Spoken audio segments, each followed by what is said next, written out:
சரி, இன்றைய தினம் வெளியாகிய சிங்கள பத்திரிகைகளின் தலைப்புச் செய்திகளை பார்க்கலாம். அதாவது இந்த உள்ளூராட்சி மன்ற தேர்தல் தொடர்பாக செய்திதான் இன்றைய லங்கா தீப பத்திரிகையின் பிரதான தலைப்புச் செய்தியாக இடம் பிடித்திருக்கின்றது. இந்த உள்ளூராட்சி மன்ற தேர்தல் தொடர்பான ஒரு செய்தி. அந்த செய்தியை பார்க்கலாம். புஞ்சி சந்தேட்ட நம்துன் அத்சியக் ராட்டகீங், அதாவது உள்ளூராட்சி மன்ற தேர்தலுக்கு பெயர் கொடுத்த அல்லது வேட்புமனு தாக்கல் செய்த 700 பேர் நாட்டை விட்டு வெளியேறி இருக்கின்றார்கள். விசாக் மியகின் 20 பேர் மரணம் அடைந்திருக்கின்றார்கள். தாஹாக் பக்ஷ மாறுவே, அதாவது 1000 பேர் தங்களது கட்சிகளை கட்சி தாவி இருக்கின்றார்கள். சரி, அடுத்ததாக இன்றைய பத்திரிகையின் பிரதான தலைப்புச் செய்தியை பார்க்கலாம்.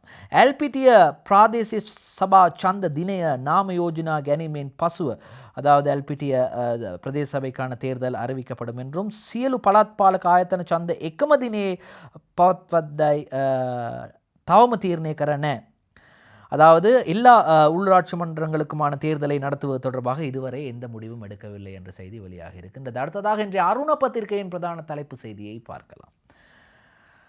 ஜனாதிபதி வர்ணேன் நிசா தீவர ராஜ்ய அமதி ஆயத்தன அத்தராக் அத்தரி, அதாவது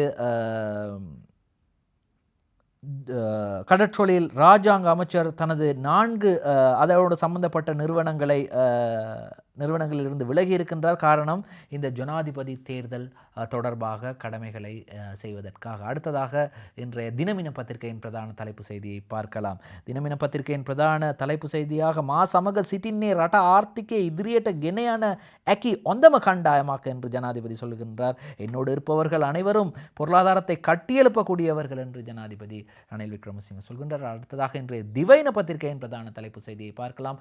நவவியஸ்தாவாக், அதாவது புதிய அரசியலமைப்பை உருவாக்குவேன் என்று நேற்றைய தினம் தேசிய மக்கள் சக்தியின் தலைவர் அனுரகுமார திசாநாயக்க தனது கட்சியின் கொள்கை பிரகடனத்தை அல்லது தேர்தல் விஞ்ஞாபனத்தை வெளியிட்டு தெரிவித்திருக்கின்றார். அடுத்ததாக இன்றைய மௌபிம பத்திரிகையில் 2 பிரதான தலைப்பு செய்திகள் வந்திருக்கின்றது.